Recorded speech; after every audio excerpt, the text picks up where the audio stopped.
चलिए वो गीत के भाव लगल बा, गीत के जवाब देवे के बा। ओमे जदो गीत जा रहल बा, छोड़ो ना छोड़ो। कहले का कि काले रतिया सैया गईले रूस हो,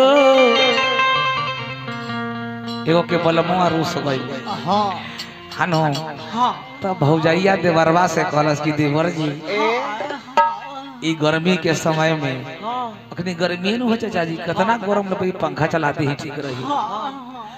तार भाई रूसल बने देवर जी भाई के मनाते हैं, तो देवरवा कहलस कि हम मना दियो तो घूस में का दी हबू, घूस में मांगो तरे मनावे खाते।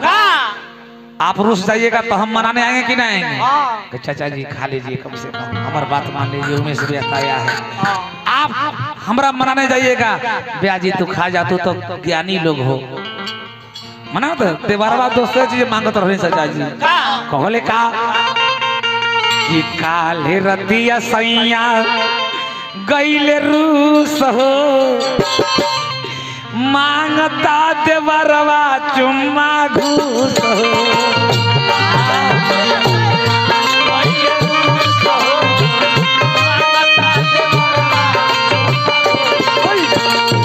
काले रतिया सैया गईले रूस हो, मांगता देवरवा चुम्मा घूस।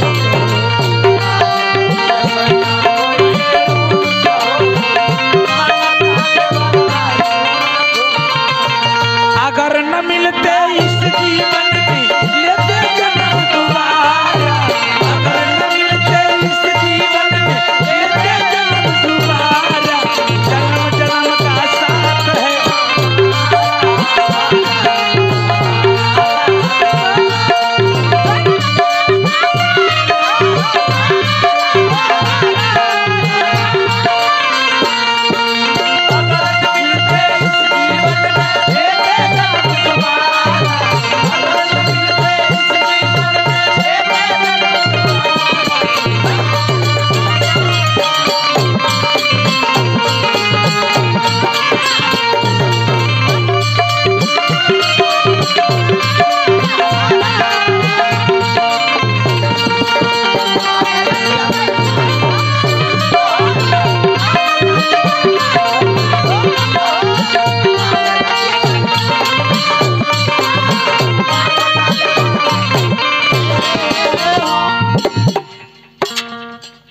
कहले कि काहे खातिर उसर बनी, तो कहले कि देवर जी कहने का रतिया में कहनी ना कि नथिया मंगा दी,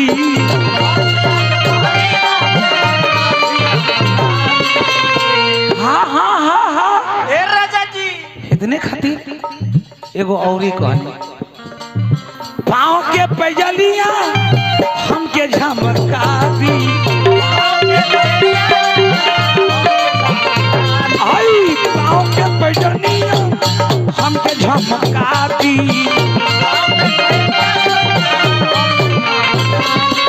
ए भौजी हम अपन बात कहता नहीं, भौजैया कहत रहे काहे खातिर बननी कन चूस हो, मकी चूस, काहे खातिर बननी मकी चूस हो, मांगता देवरवा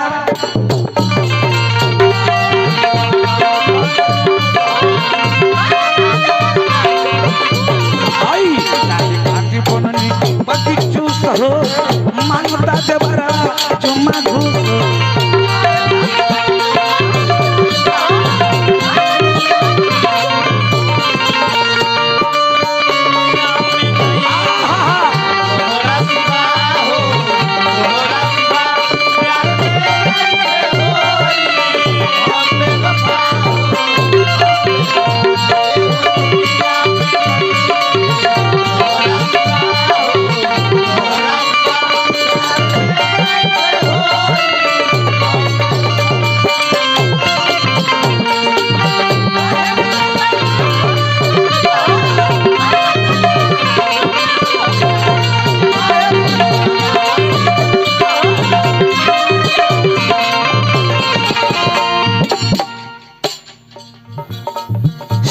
जिया पर गई नहीं तो झाड़ के भूला